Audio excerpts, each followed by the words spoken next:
Okey, kepada pemilik jentera beroda 2, kalau korang dah buat modifikasi pada enjin motosikal korang, stage yang terakhir ialah tuning enjin. Tuning ni adalah satu proses untuk memastikan nisbah bahan api dan juga udara ataupun air fuel ratio tu berada pada tahap yang seimbang.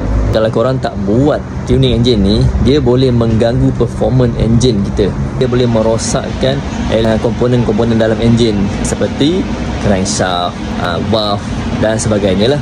Proses tuning ni mengambil masa lebih kurang dalam 30 minit lah untuk satu motor. Tak tune ni dekat mana?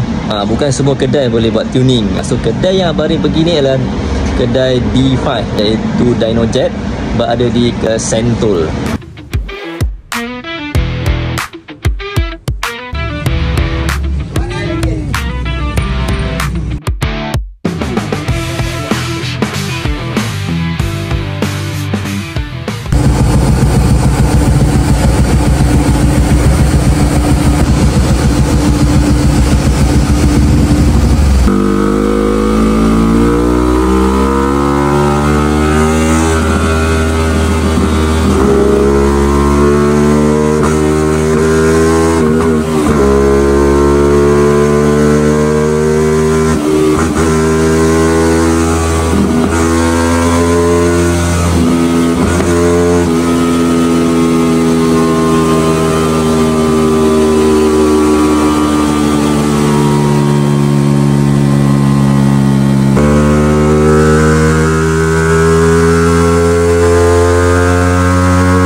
Bila dah habis tuning tu, kita akan rasa perbezaan waktu memandu tu lah. Kita akan rasa kenderaan kita lebih ringan dan performance dia lebih tip top lah berbanding sebelum kita tune enjin tu.